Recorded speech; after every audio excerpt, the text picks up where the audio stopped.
Tema de hoje: o perigo de uma decisão precipitada. Esse é o tema. Quando nós erramos por nos precipitarmos. E eu, antes aqui de ler até mesmo o texto, eu ainda preciso dar um complemento pelo que eu vinha falando. É por isso que eu comecei dizendo para vocês que vocês precisam estudar e ler mais as Escrituras Sagradas. Porque, olha só o que diz um texto bíblico. Tem um texto bíblico que diz assim: guardei a tua palavra no meu coração para não pecar contra ti. Sempre que a gente lê um texto desse, pensa na questão de pecado, como cometer alguma coisa horrenda contra Deus. Só que você talvez se esqueça de que a palavra pecado, ela também significa perder o caminho, errar o alvo, errar o caminho. Ou seja, eu guardei a tua palavra no meu coração para não errar o caminho. Por isso. Então, eu preciso da referência da palavra de Deus no meu coração. Por isso que é importante decorar textos bíblicos, meditar na palavra de Deus, não se enroscar com algumas coisas que a Bíblia nos dá sabedoria com relação a algumas atitudes do que devemos fazer, não é? Um exemplo, vou dar um exemplo aqui. Você, por exemplo, fala assim: puxa, eu tinha um amigo e a gente assim era muito chegado, e olha, todo dia eu estava lá na casa dele, na casa deles, e a gente passava e varava a noite conversando, e agora, sei lá, parece que eles estão meio estranhos comigo. Por que será? Bom, se você estudar essas Escrituras Sagradas, diz assim: não seja tão frequente na casa do seu amigo para que ele não se enfade de ti. Ele fala, por exemplo, tem um texto que fala assim, que o mel é doce e agradável, mas mel demais causa vômito, não é? Então, você precisa saber ter moderação. Essa palavra, demais, é muito importante. Ou demasiadamente, é muito importante. Porque não está dizendo que aquilo é errado, mas o demasiadamente é. A Bíblia chega ao ponto de dizer que para você não ser demasiadamente santo. Deus não quer que eu seja santo? Santo sim, mas santarrão, não. Esse é o demasiado, né? Então, tudo que é exagerado, nós podemos perder o caminho. Bom, eu vou começar agora estudando um texto bíblico. E esse texto bíblico que nós vamos ler, aparentemente no início da leitura, vai parecer que está um pouco fora do tema. Não está, eu trago ele para o tema depois, e depois volto no texto também. Esse texto bíblico é um alerta ou um protesto para a própria nação de Israel. Nós estamos falando já desde os últimos domingos, nós viemos falando que a nação de Israel, depois em que Judá, no caso, foi completamente desmontada e Jerusalém completamente queimada e derribada, os muros e o templo, e o povo foi levado para o exílio lá na Babilônia. Quando eles retornaram para a sua terra, eles tiveram que reconstruir uma nação. Então eles começam a rever o que os seus fundadores da nação, os seus pais no passado, ou os seus patriarcas faziam. E uma das coisas que eu gosto na Bíblia Sagrada é que um herói na Bíblia Sagrada não é uma pessoa que faz tudo certinho. É uma pessoa que erra, como qualquer outro de nós erramos também, e eles mostram claramente o erro desses nossos pais no passado, para que a gente não vá por esse caminho. É óbvio que essas pessoas se acertaram com Deus. Davi, por exemplo, fez coisas horrendas. Davi chegou a matar um cara para ficar com a mulher dele. Davi fez isso. Aí você lê tempos depois, você vai vendo que era um homem segundo o coração de Deus. Então você vê que a gente que errou, mas a gente que soube se arrepender, Salmo 51 está aí para mostrar o arrependimento de Davi, e o acerto de contas e o acerto de vida e a correção dos seus caminhos. A mesma coisa nós vamos ver agora com Abraão e Sara.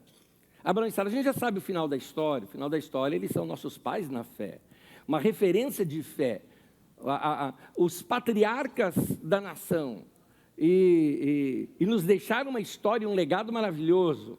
Mas nesse texto, Abraão e Sara se tornam execráveis.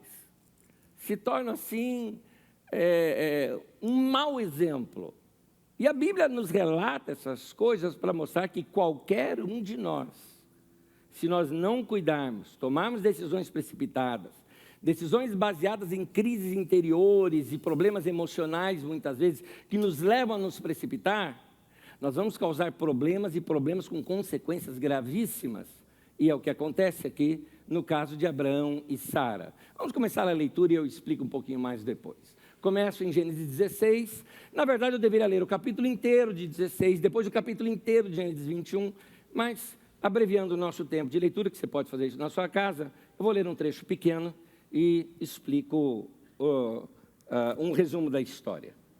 Versículo 1 ao 6 diz: Ora, Sarai, mulher de Abrão, vocês sabem, Sara e Abrão tiveram seus nomes alterados depois de uma experiência com Deus. Essa é antes da experiência, por isso os nomes estão assim.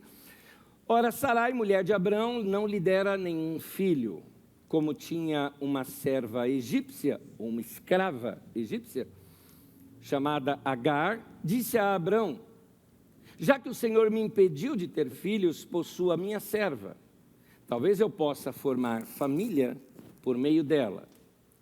Foi nessa ocasião que Sarai, sua mulher, lhe entregou a sua serva egípcia Agar. Ele possuiu Agar e ela engravidou. Quando se viu grávida, começou a olhar com desprezo para sua senhora. Então Sarai disse a Abrão: caia sobre você a afronta que eu venho sofrendo. Coloquei minha serva nos seus braços e agora que ela sabe que engravidou, despreza-me. Respondeu Abrão a Sarai: sua serva está em suas mãos. Faça com ela o que achar melhor. Então Sarai tanto maltratou Agar que esta acabou fugindo. E eu continuo aqui o texto narrando para você. Nessa fuga de Agar, ela para numa região, ele estava numa região de muito deserto, é que eles tinham poços ali, Abraão muito rico, tinha seus poços, mas fora dali não se tinha isso. E um mensageiro do Senhor, às vezes aparece na Bíblia a palavra anjo, é que a palavra anjo e mensageiro é a mesma palavra.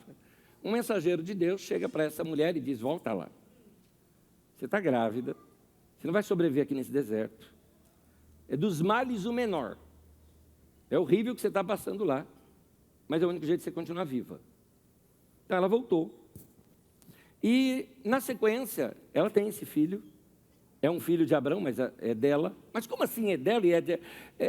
O pensamento de Sara é o seguinte: Sara, lembra-se, no passado, como eu já lhes falei algumas vezes, a mulher é uma propriedade do homem.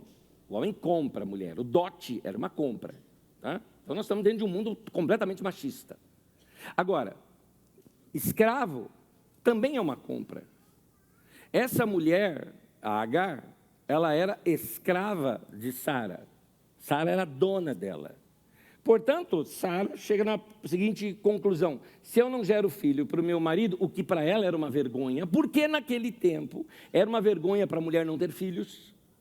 Então, ela não querendo passar essa vergonha, fala: eu dou a minha serva, a minha escrava, nasce um filho dela, mas o filho é meu, porque ela é dona da mulher, então ela vai ser dona do filho também.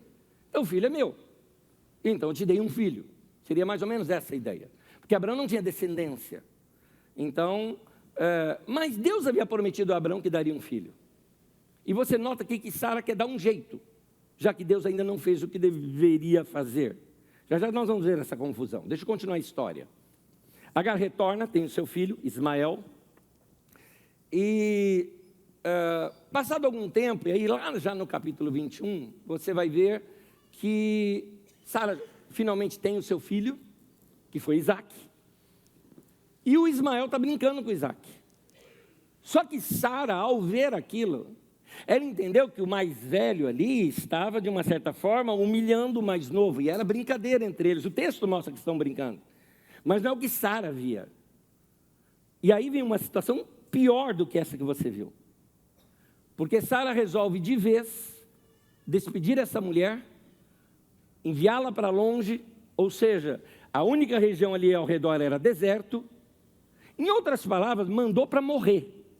Ela e a criança. O texto é dramático lá no capítulo 21, quando mostra que a mãe, já acabou a água, já acabou tudo, está vendo que vai morrer ela e o filho. Ela então se distancia do filho, mais ou menos uns 100 e poucos metros do filho, porque ela diz o seguinte: eu não quero ouvi-lo, ou vê-lo morrer. É bem isso. Não quero ouvir os gritos do meu filho e vê-lo morrer. E o menino começa a chorar, e o texto diz: Deus ouviu. É interessante, ninguém ouviu a escrava, ninguém ouviu o menino, ninguém ouviu nada, mas Deus ouviu. Outra coisa interessante no texto é que até a mãe não estava perto, mas Deus estava. O menino sobrevive. Deus indica ali para ele, através de um mensageiro de Deus, um poço. Eles sobrevivem por um tempo, atravessa aquela região. Ela volta para o Egito, de onde ela era. Consegue uma esposa para o filho. O filho cresce, se torna até mesmo um povoado e mais tarde uma grande nação. Eu falo sobre isso mais adiante. Esse texto é para nos chocar. Porque é um texto, é uma crítica social, uma autocrítica para o próprio Israel. Lembrando que a compilação final desses textos acontece quando o povo estava retornando lá da Babilônia, ou seja, reconstruindo a sua nação, que é a época dos textos de Esdras e Neemias, do momento histórico de Esdras e Neemias. E lá no livro de Neemias você vai encontrar isso. Lá no livro de Neemias você vai ver o povo reclamando com Neemias, se nós viemos para cá para reconstruir uma nação, mas a gente tem dívida de plantio e tudo mais, outras pessoas tomaram nossas terras, e aí nós temos aqui gente que está enriquecendo para caramba, tendo um monte de terra, e a gente nem terra para plantar tem mais, estamos passando fome, e esse pessoal nos empresta para nós comprarmos sementes, mas a juros altíssimos, então o rico está ficando cada vez mais rico, o pobre cada vez mais pobre, problemas sociais, e Neemias então interfere nessa situação. Eu estou explicando isso porque aqui no Brasil a gente não tem essas coisas, né? Tá bom. A gente precisa acordar um pouquinho mais para esses males que existe na nossa nação. Mas, voltando aqui ao texto, é nesse momento, então, que eles percebem que esses textos do passado precisavam ser relidos. É muito provável que a origem desses textos, que antes eram os contos entre as escravas que se davam ao redor dos poços, não é? Como era costume na época, e é muito provável que esses textos, os primeiros escritos desses textos, tenham ainda sido lá dos tempos ainda de Salomão, uma crítica ao Império de Salomão, que estava fazendo Israel virar um pequeno Egito. E então, é interessante porque o texto mostra uma coisa. Na mente de quem está escrevendo, que escreve depois da história, já se tinha em mente o Êxodo. E o Êxodo nada mais é do que o povo de Israel, lá no Egito, sendo oprimido pelo Egito, se tornando escravos no Egito, e eles fogem, o êxodo, né? A fuga, eles fogem do Egito. Muito bem, aqui, quem oprime são os patriarcas de Israel, oprimindo uma egípcia que foge para o Egito. Eles estão dizendo, tem algo errado na nossa nação. Nos tempos de Salomão teve escravidão. E há uma crítica dos profetas com relação aos reis, com relação a isso. Se você quiser, tem uma série nossa, por exemplo, sobre Isaías. Veja, não é no tempo de Salomão, isso é muitos anos depois, né, na época de Uzias e alguns outros. Isaías sobreviveu a 4 períodos de reis. Então, vá ver, por exemplo, as mensagens sobre Isaías, tem no nosso playlist, no nosso canal de YouTube, e ali 4 mensagens sobre Isaías, onde vai mostrar como o profeta lidou com essas questões no seu tempo também. Mas voltando aqui para o texto. Então esse texto é para nos chocar. É uma autocrítica com relação a Israel. O texto mostra Israel vendo os seus defeitos como quem está se olhando no espelho com toda sinceridade, falando, olha, nossa nação não é tão boazinha assim como parece. Aliás, está aí uma autocrítica que a gente precisa começar a fazer sobre o Brasil. Porque atualmente essa violência toda que existe no Brasil, gente matando o outro por questões políticas, por exemplo, e a gente fala, nossa, que coisa horrível, nunca tivemos isso no Brasil. Ué, briga de torcida, não é a mesma coisa? Já não teve quebra-pau que matou gente com briga de torcida? Ah, mas o brasileiro é um povo tão pacífico. Pacífico, vai estudar nossa história. Vai estudar sobre a guerra do Paraguai e você vai ter vergonha de ser brasileiro. De ver que nós matamos até criança lá no Paraguai. Isso aí é coisa do Brasil. Mas voltando aqui. A Sara, querendo resolver um problema do marido, abusa de uma escrava. A escrava não é perguntada de nada. Passa de mão em mão, vamos dizer assim. Uma moça nova, que provavelmente tinha menos de 20 anos de idade. é entregue a um homem velho e ela é um objeto. Acontece que quando ela engravida, o texto é difícil para o tradutor, às vezes, pegar o texto e traduzi-lo literalmente, por isso que eu vou repetir para você como é o texto literal aqui. Nossa tradução diz que ela começou a olhar com desprezo para sua senhora. O texto original está assim: ela, que é Agar, diminuiu a sua senhora aos seus olhos. O que é isso? A Agar, quando ela engravidou, e isso abriu os olhos dela para uma realidade, ela pensou assim: peraí, eu sou escrava dela, mas ela é escrava do marido. Ela é posse desse homem. Então ela é tão escrava quanto eu. É isso que Agar estava constatando. O que é verdade. O que é verdade. Acontece que quando Sara percebe isso, aí gera nela uma crise interior, um ciúme e tantas outras coisas mais. E diz o texto que Sara tanto maltratou Agar, no texto que nós vemos da NVI, na versão de Almeida fala, ela humilhou Agar, mas é interessante que a palavra hebraica aqui, ela diz que ela golpeou, surrou, bateu, é isso mesmo, é violência física. Por isso que a escrava fugiu, que não aguentou de tanto apanhar. Sara fez tudo isso porque queria resolver um problema do marido. O marido era um homem que cresceu, prosperou, se tornou uma nação, se tornou uma nação nômade, rico, e não tinha para quem passar sua herança, porque não tinha filho. O marido diz que Deus prometeu para ele um filho, Sara vê que o filho não vem, que ela não consegue ter filho, então ela tenta dar um jeito. E aí cria um problema ainda maior. Por que esse texto está escrito? Porque os próprios refundadores ali de Judá e Jerusalém estavam falando, vamos aprender com os erros do passado para que a gente não repita esses mesmos erros. Da mesma forma eu e você, se a gente aprender a fazer autocrítica, nós não vamos repetir os erros que nós já cometemos. Eu quero agora aqui tirar algumas lições, e depois eu vou voltar no texto. Eu quero tirar umas lições, porque admitir os próprios erros é o caminho para a maturidade. E aqui eu queria dar alguns conselhos já baseados aqui no texto. Antes de eu continuar escavando o texto, deixa eu já pegar algumas pepitas que eu encontro aqui de sabedoria para nós. Uma delas vai ser bem prática para você.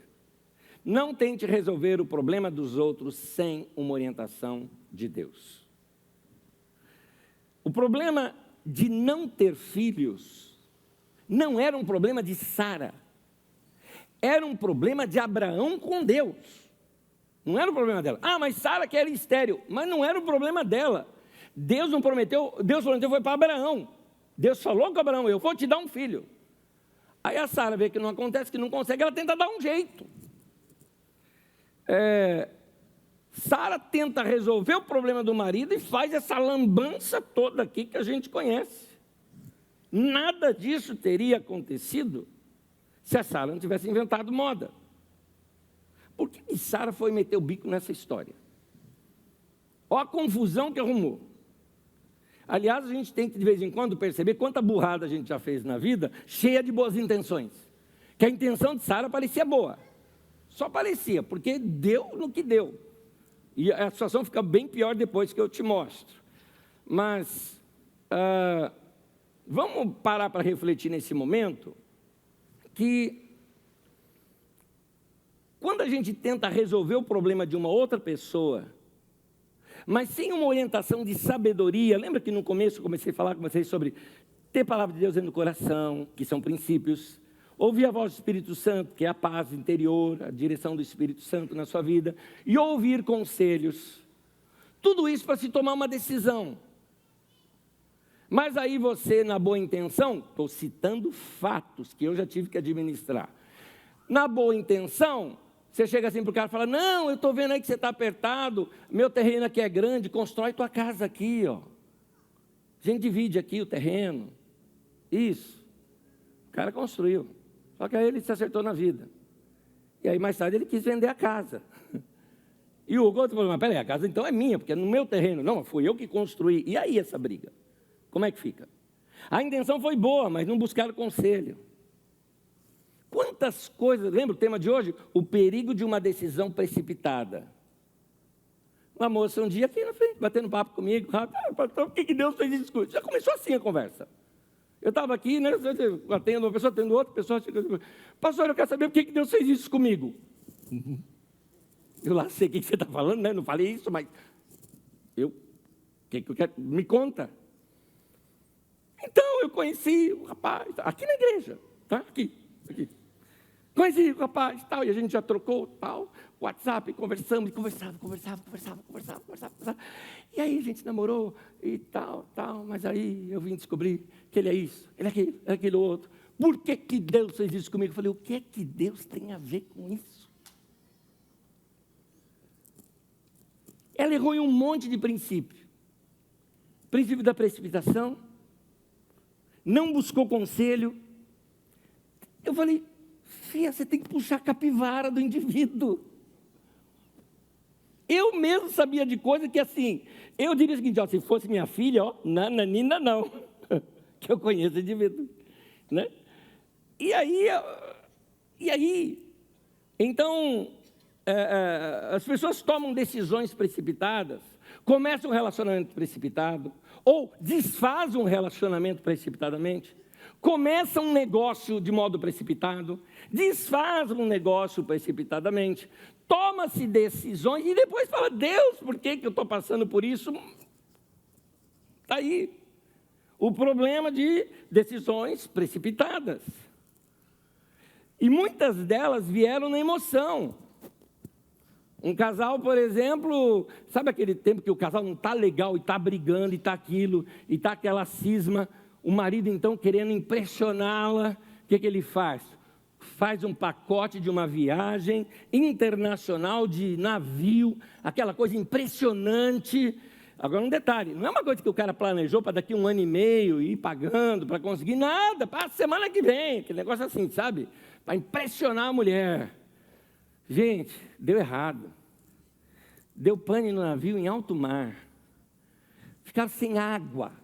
Precisou vir em socorro de helicóptero, algumas coisas, para depois consertarem o navio seguir. Não deu para eles pararem nas praias devidas, não devolveram o dinheiro, passaram um perrengue só, chuva ainda. E depois uma Bíblia desse tamanho de prestação para pagar. E precipitação.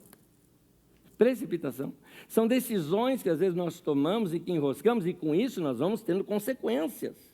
Consequências financeiras, consequências emocionais, consequências de relacionamentos, consequências de coisas que nós falamos e machucamos pessoas, e separamos pessoas, ou nos separamos de pessoas, tudo isso como consequência. Sim, é nobre e admirável querer ajudar alguém.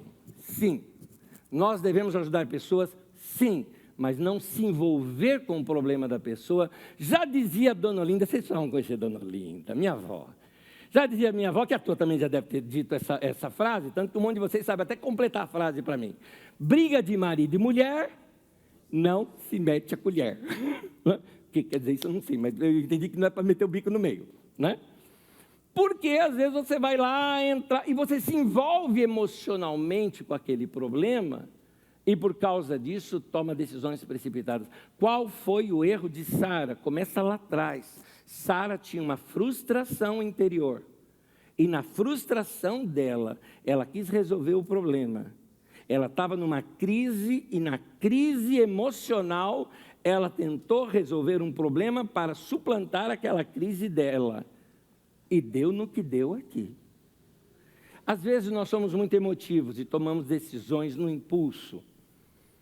Eu já contei isso diversas vezes, tanto que é uma história antiga minha, eu era solteiro ainda quando isso aconteceu, mas eu acho que ela cai muito bem ser repetida aqui agora. Foi um erro meu, que eu já aprendi lá no passado. É legal ajudar pessoas, e você deve ajudar sempre que você puder. É nobre isso. Mas, lembra-se, você precisa ter princípio, você precisa buscar sabedoria e conselhos, e você precisa também ter aquela paz no coração, um tempo para você orar, para você meditar. Deixa eu, antes de contar a minha, te contar uma de um ex-presidente nosso, finado Tancredo Neves, nem chegou a exercer a presidência, mas foi eleito. E finado Tancredo Neves conta-se a seguinte história acerca dele, de que um assessor dele chegou assim para ele e falou: ô, doutor, sabe o que é, doutor? Eu assim, minha esposa engravidou e já está aí de 9 meses, e assim, eu precisava de uma ajuda sua, porque fui pego de surpresa. E aí ele virou para o homem e falou assim: moço, se você que sabe da história há 9 meses foi pego de surpresa, imagina eu ouvindo isso agora. Pois é, uma vez um rapaz me procurou e abriu o coração diante de um problema que ele estava enfrentando, era financeiro. E eu, no bom coração, gente, abri minha carteira, o que eu tinha de dinheiro ali, tirei e dei. Tó. E eu tinha uma mania na época, que era assim, não gostava de ir em banco, então eu ia em banco, sacava um valor geralmente maior, guardava minha carteira e andava. Eu saquei, tirei uma grana boa ali, tó. Tá bom. Isso na sexta-feira. Sábado pela manhã, vai um irmão na minha casa. E esse irmão, esse segundo irmão, que é um irmão mais maduro, que eu conheço muito bem, conheço até hoje, era um pastor, inclusive, um homem a quem eu tenho uma grande admiração e respeito até hoje, tremendo homem de Deus. E eu confio tanto nele que, assim, se o cara me falasse: olha, eu tenho uma palavra de Deus para você, eu já diria: pode falar, eu tenho certeza que é, porque eu conheço a pessoa, eu conhecia de anos já. E ele foi em casa, e eu estranhei ele ir na minha casa, e ele falou: Anésio, eu vim aqui, eu queria falar um negócio com você, rápido, mas eu precisava te dizer, eu fui levado a orar por você, eu estava orando por você, e Deus me falou uma coisa a teu respeito. E ele já começou dizendo assim: Deus me mostrou que você nessa semana ajudou uma pessoa, ajudou financeiramente uma pessoa. Eu na hora, uau, aleluia, aquele negócio assim, é Deus, porque ninguém sabia. E esse irmão aqui não conhecia o outro, então não teve essa comunicação, foi inclusive no dia anterior, não tinha essa comunicação entre eles, né? Eu falei: isso aqui é de Deus mesmo. E ele falou: e eu tenho uma palavra de Deus para você. Vocês imaginam o que eu estava pensando na hora? Exatamente o que você pensaria na hora? O que eu pensei? Eu pensei assim, sabe aquele negócio? Assim diz o Senhor, né? E aquela coisa assim, né?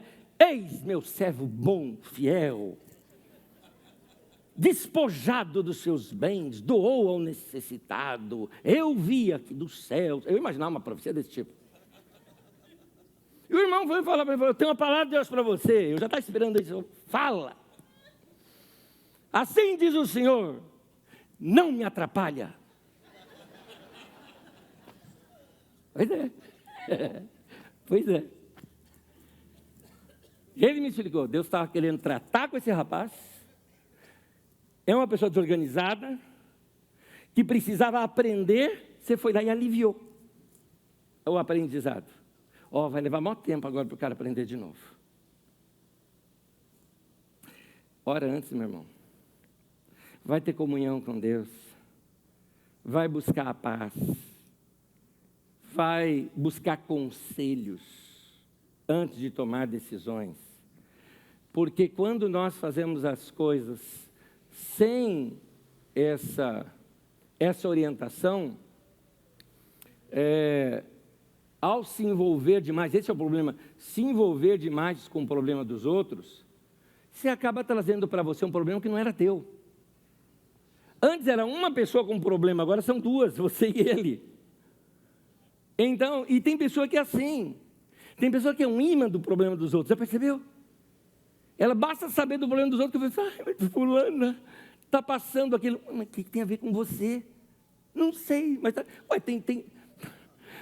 O meu pastor me contou um negócio uma vez, que sabe aquelas reuniões de oração, que tem aquelas caixinhas de oração, que a pessoa escreve lá o pedido de oração, e o povo vai e ora pelos pedidos. Ele, curioso como era, ele era novo também na época, né? Curioso como era, um dia ele pegou e foi abrindo aqueles papéis todinho de oração. Um deles era um pedido assim, eu não sei os nomes, tá? Então eu vou inventar, né? Vai lá, a Mariela, que está sendo traída pelo João Felipe com fulana, e para que ele voltar para ela. Ele falou, esses nomes não é estranho. Ele foi perguntar para a secretária da igreja, falou, isso é da novela.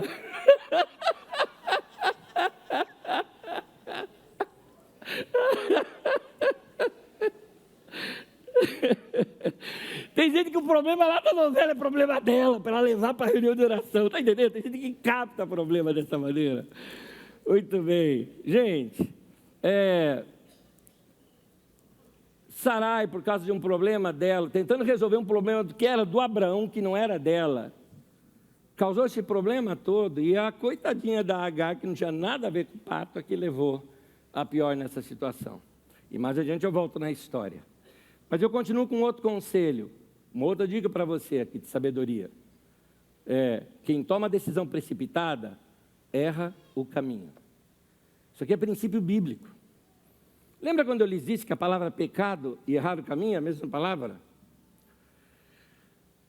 De novo, dona Olinda, minha avó, dizia, bolo cru dá dor de barriga. Eu não sei se é verdade, eu acho que ela falava isso para eu não comer as coisas enquanto estava quente. Mas deu para entender o provérbio.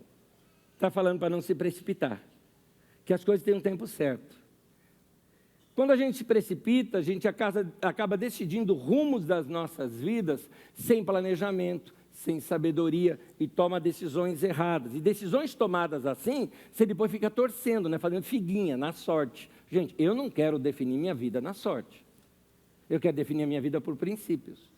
Coisas que eu sei que eu vou praticar e que vai dar certo, e por isso vamos ter uma vida equilibrada. Olha só o que diz a Bíblia Sagrada. Eu vou ler um texto bíblico em duas versões. Provérbios 19, versículo 2, eu começo pela tradução de Almeida.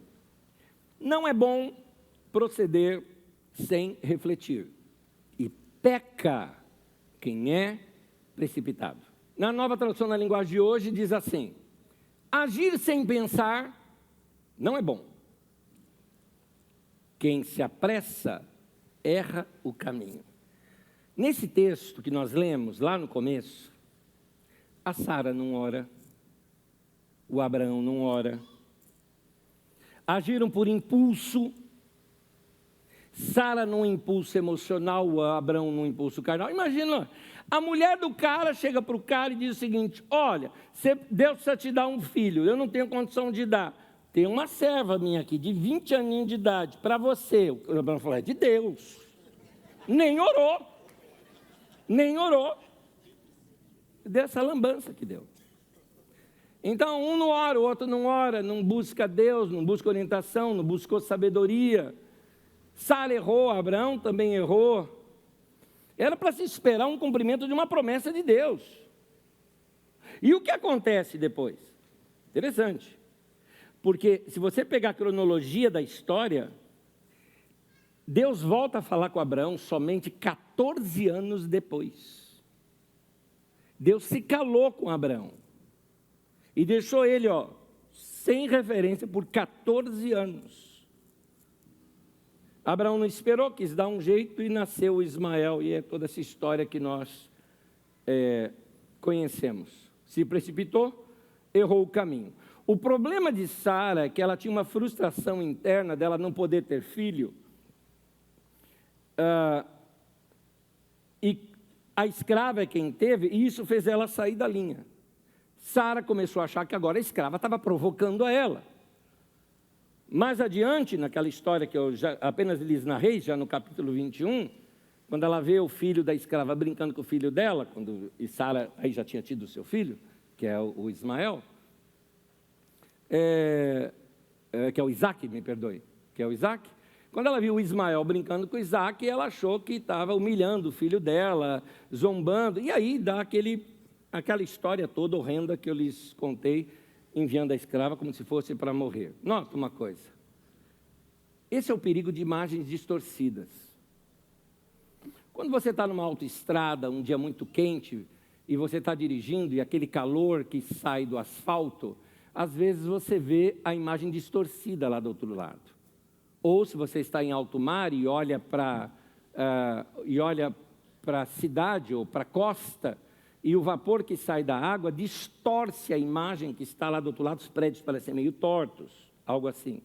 Pois bem, as nossas emoções, as nossas crises e situações que temos no coração podem muitas vezes nos fazer agir com preconceito, nos fazer agir de modo com uma ideia distorcida da realidade.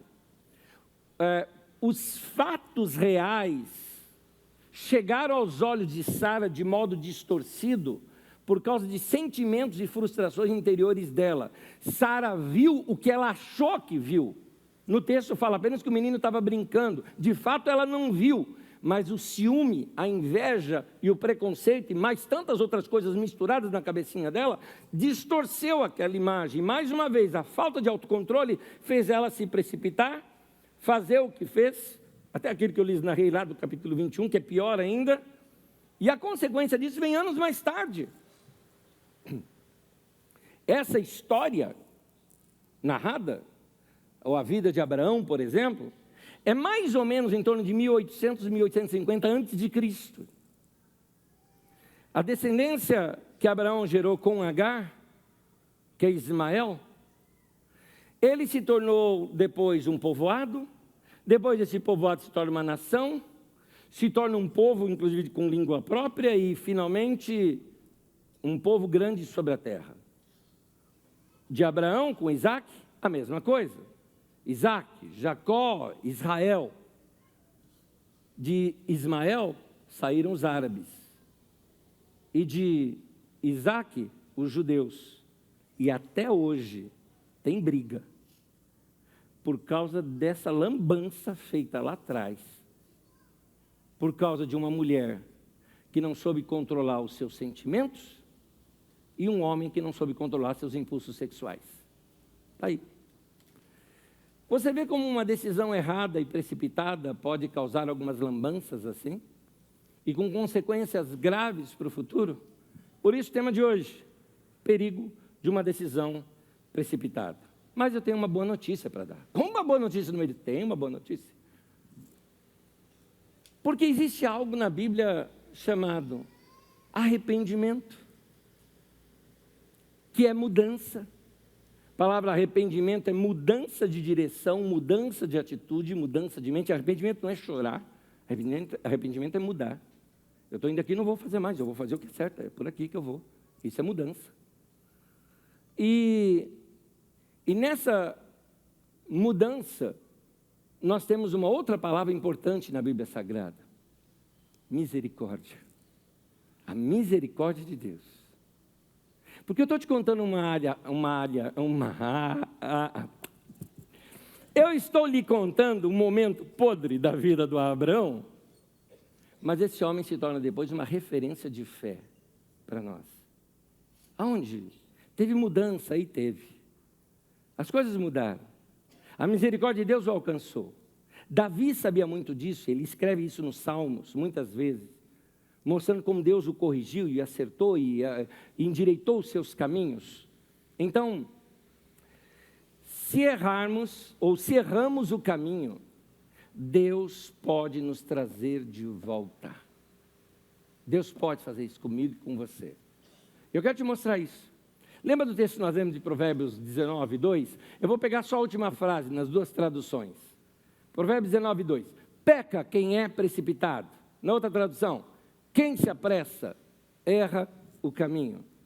É por isso que eu estou dizendo, se nós pecamos, se nós erramos o caminho, Deus pode endireitar os nossos caminhos, nos trazer de volta.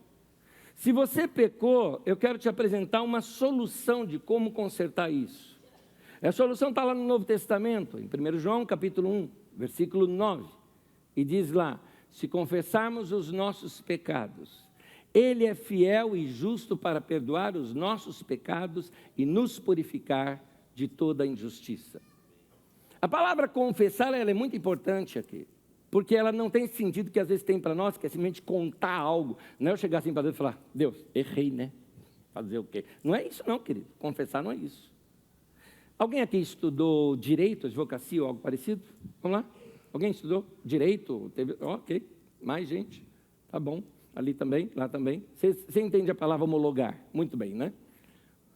Aí a palavra homologar, ou homologuel no grego, dizer o mesmo que. É uma concordância de ponto de vista. Ou seja, eu passo a olhar aquele meu erro, aquele meu defeito, do ponto de vista de Deus, e eu confesso, eu homologo, eu concordo com Deus, dizendo, Deus, de fato, horrível isso que eu fiz. É isso mesmo. Isso é confessar. E nós precisamos aprender essa prática de abrir o coração para Deus e confessar os nossos pecados para Ele. Uma prática que foi bastante perdida por muita gente. Meu pai querido costumava orar comigo toda noite. Ele era um querido. E ele tinha sua maneira de orar. Só que meu pai tinha uma frase que ele repetia sempre. Toda noite meu pai pedia perdão dos nossos pecados. Toda noite. Tanto que eu, quando criança, né, imagina aquela cabecinha de criança, eu falava, nossa, meu pai peca pra caramba, hein, todo dia. Meu pai era um homem sábio. Ele sabia que às vezes tem situações que nem a gente sabe. E ele queria sempre andar de modo direito, correto. Mais ou menos assim, vai que eu errei e não sei onde, então me mostra, Senhor, endireita os meus caminhos. Era isso que ele estava querendo dizer para Deus. E eu recomendo você a confessar seus pecados para Deus. A chegar para Deus e falar, Deus, eu errei nessa situação, mas agora você vai precisar de algo. Eu conto com a tua misericórdia. A bondade é quando Deus é bom e te dá algo porque, de certa forma, você mereceu, é uma bondade. Mas misericórdia é dar o que você não merece. É aí que nós entendemos a graça no Novo Testamento. Graça e misericórdia é aquilo, você não vale nada, mas eu gosto de você. É Deus olhando para você e dizendo, você não merece, mas eu estou vendo que você está arrependido. Eu estou vendo que você está confessando. Você está admitindo. Jesus conta uma parábola que nos ensina muito sobre isso. E ele fala acerca de um menino, um moço já, né, um homem. E ele chega para o pai e fala assim, pai, me dá a minha parte da herança. O pai tinha 2 filhos. Um deles chega para o pai e fala isso. Nessa história, conhecido como do filho pródigo, né? Pródigo é desperdiçador, né? Esse moço, na verdade, veja bem, o pai só daria herança depois de morto. A herança só é repartida depois que o pai morreu. Então o que o menino está dizendo é o seguinte, ele está dizendo assim, pai, eu quero que você morra, porque eu quero a minha parte em dinheiro. Mas como você não morre, dá a minha parte assim em vida mesmo. É isso que o menino está dizendo. Em outros falaram, pai, eu não quero ficar com você, eu quero meu dinheiro, eu quero dinheiro. É isso que eu quero. Era isso. Não era um filho para o pai execrar, vamos dizer assim, para o pai falar, sabe, some daqui. Ou até se der dinheiro, falar, então nunca mais apareça na minha frente. Não seria algo mais ou menos assim? Mas esse texto está revelando o amor de Deus para nós. Porque esse rapaz vai, torra todo o dinheiro, gasta tudo que tem, passa a ter uma vida terrível. No seu trabalho que ele conseguiu, era de alimentar porcos, ele precisava comer a comida que dava para os porcos. Ele então cai em si dizendo, olha, o empregado do meu pai, que é o cara que faz, um diarista, né? Alguém que a gente chamava hoje de que faz o bico lá para o meu pai, né? Que faz um trabalhozinho aqui, outro ali, ganha mais do que eu. Agora, esse rapaz, de fato o texto mostra que esse rapaz se arrependeu. De fato, porque ele se humilhou. Ele não foi de nariz em pé. Ele, quando foi procurar o pai, ele mesmo dizia consigo mesmo, pequei contra os céus e pequei contra ti. Ele falou, eu pequei contra o meu pai. Não sou digno de ser mais chamado de seu filho. Ele não estava voltando para que o pai recebesse ele como filho. Eu só quero um empreguinho de bico aqui. Eu faço o trabalho que for para fazer, do pior que você tiver. Porque aqui pelo menos eu vou ter comida. Era isso. E ele, quando vem no caminho, surpresa. O pai o avistou de longe, correu até ele. Isso mostra um amor desse pai incrível, porque já fazia muito tempo. O pai até pensava que esse moço estava morto. Por que o pai o avista de longe? Porque todos os dias esse pai olhava para aquela estrada, um dia esse filho vai voltar. E nesse amor que o pai tem para o filho, corre em direção do filho, Passa vergonha pública, porque um homem correr naquele tempo não era uma coisa digna, é uma coisa de cultura da época. Até porque você usava aquelas batas grandes, vamos chamar de bata, porque eu não sei que nome dá para aquele tipo de roupa. E o homem, para correr, teria que levantar aqui, né? E aparecer as suas pernas. E isso era vergonhoso para um homem digno, né? Estou falando de cultura daquele tempo do Oriente Médio. Mas esse homem fez isso. Estava nem aí. Ele queria o filho. Quando o filho chega com tudo aquilo decorado, pai, pequei contra o céu e perante ti, já não sou mais digno de ser chamado seu filho, torna-me como um dos teus empregados. Ele tinha tudo isso decorado. Quando ele encontrou o pai, ele começou, pai, pequei contra o céu e perante ti, já não sou digno de ser chamado teu filho. O pai não deixou ele continuar. É isso, parou. O pai para tudo, falou, para tudo. Chamou até seus servos ali e falou o seguinte, já faz o seguinte, dá para esse rapaz a melhor roupa. Você dá um banho nele, dá a melhor roupa. Qual que era a melhor roupa? A roupa dele. A roupa do pai, era a roupa melhor que tinha, era dele. Dá para esse rapaz a melhor roupa. E põe no dedo dele o anel com o símbolo da nossa família de novo. Porque esse cara é meu filho, é da minha família, ele pode autorizar coisas aqui nessa nossa fazenda. Ele é meu filho. Ele não aceitou outra coisa. Falou, é filho. E ainda convidou o vilarejo todo para uma festa, para receber esse filho. Eu paro aqui para te contar uma coisa. É assim que Deus está esperando você. É isso que Jesus também, quando ele fala o seguinte, ele falou, eu conheço as minhas ovelhas e ninguém vai arrebatá-las das minhas mãos. Tem gente que se afasta de Deus. Às vezes afasta só no coração, só no pensamento. Às vezes afasta de vez. Talvez até algum de vocês está vindo aqui hoje pela primeira vez, ou já está longe da igreja há muito tempo e está ouvindo essa mensagem hoje. É para você mesmo. Mas eu quero te dizer, esse pai do filho pródigo é uma representação do nosso Deus. Da maneira como Ele te ama. E Ele falou, eu perdoo. Eu vou reconstruir a tua vida. E foi isso que Ele fez com o rapaz. No livro de Salmos mostra muito essa misericórdia de Deus. Eu leio com vocês aqui o texto, antes de terminar. Salmo 67, 1 diz assim, que Deus tenha misericórdia de nós e nos abençoe. E faça resplandecer o seu rosto sobre nós. Essa expressão é a expressão de bondade, de acompanhar a nossa vida. Para que sejam conhecidos na terra os teus caminhos e a tua salvação entre todas as nações. O que o texto, Davi escreveu isso, claro, está dizendo que Deus tenha misericórdia de nós. Conserte os nossos caminhos, nos abençoando, fazendo resplandecer, nos abençoando, que a boa mão dele esteja sobre nossa vida, nos abençoando, mas para que as pessoas vejam como nosso Deus é bom, como Deus pega o homem que estragou talvez a vida, uma família, uma história, e vai reconstruir totalmente a vida desse homem. Como meu irmão me contou aqui hoje, antes de começar o culto, falou, minha vida foi como a de Jó. Exatamente, a vida de Jó era assim. Parecia tudo estragado na vida dele, mas Deus reconstruiu toda a vida dele de novo, a ponto de cada pessoa que olhava falava, esse Deus realmente existe. Deus pode fazer isso. Tem gente que estourou a vida financeira, os negócios, decisões, relacionamentos, família. O que precisa acontecer? Confissão, admitir que errou. Arrependimento significa ir lá, pedir perdão, acertar e tudo mais. Eu conheci uma pessoa que eu admiro esse homem até hoje. Foi um homem que ele, num momento de seu casamento, não estava muito bem, abandonou a esposa, não chegou a abandonar, ele arrumou uma namorada e tal, aquela coisa toda, e aí estragou a vida. Ele foi lá e falou, quer dizer uma coisa, eu vou consertar. Foi para ela, pediu perdão. Foi para outra pessoa, pediu perdão. Uma pessoa da nossa comunidade tinha visto essa pessoa com outra pessoa. Ele veio aqui na nossa comunidade, procurou, falou, Nézio, quem que é tal pessoa? Eu falei, tal pessoa é ali, assim, assim. Falou, me apresento para essa pessoa. Me apresentei. Ele foi até essa pessoa e falou, eu quero pedir perdão, porque você viu isso. Você me viu até com outra mulher. Eu estava errado. Ele foi, se acertou um por um. Isso é arrependimento. Isso é uma pessoa digna. Isso é uma pessoa de palavra. É a pessoa que estava dizendo assim, eu quero mudar minha vida.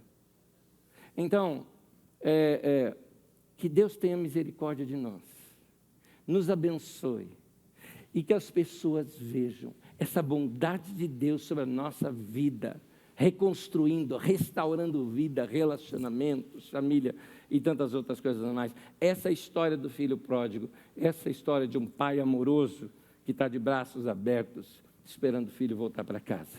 Eu tenho o último texto para ler, peço que você acompanhe em pé comigo, pode ser? 2 Crônicas 16:9 diz: os olhos do Senhor estão atentos sobre toda a terra, para fortalecer aqueles que lhe dedicam totalmente o coração. Olha o que é que Deus quer de você. Ele quer que você entregue teu coração para Ele.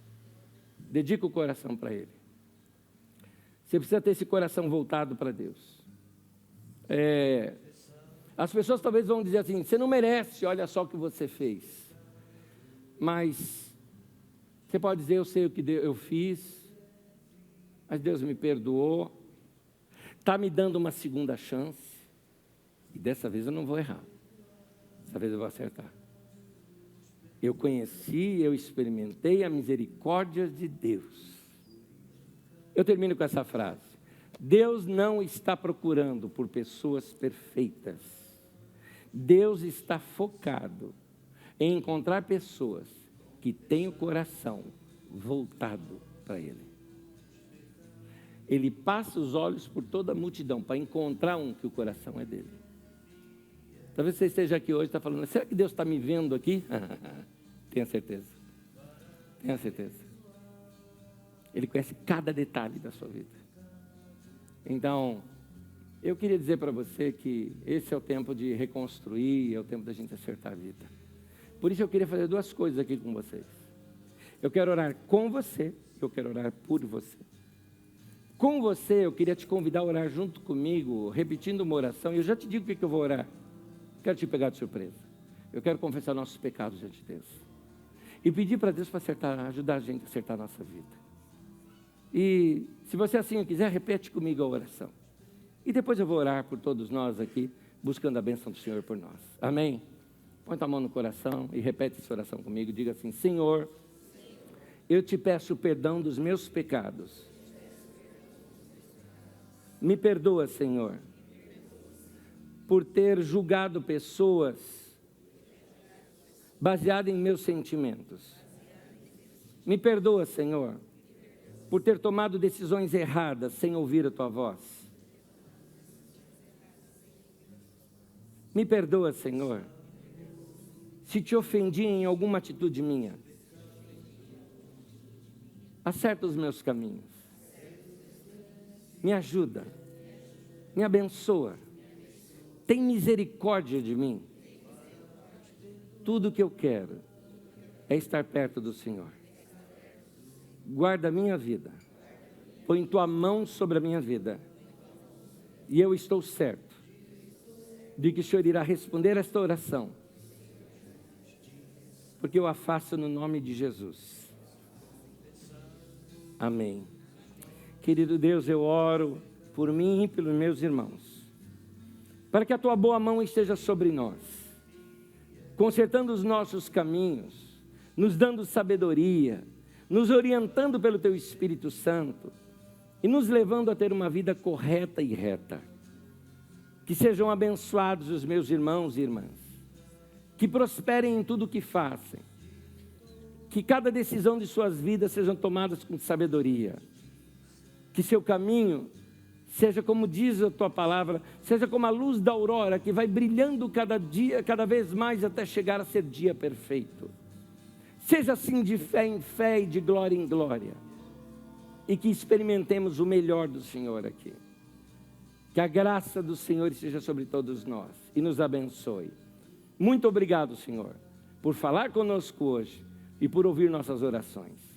Que essa seja uma semana de experiências fortes contigo, de um acertar de rota nos nossos caminhos, e que percebamos que estamos andando com o Senhor aqui na terra, experimentando o melhor do Senhor. Em nome de Jesus. Amém e amém. Queridos, uma semana de paz para todos vocês. Que Deus abençoe a cada um de vocês e que experimentem essa comunhão com Deus, na oração, na leitura da palavra, no tempo com Deus, edificando a tua vida para tomar as melhores decisões possíveis e que a boa mão do Senhor esteja sobre todos nós. Amém? Deus abençoe e até domingo que vem. Bênção, paz sobre a tua vida. Valeu!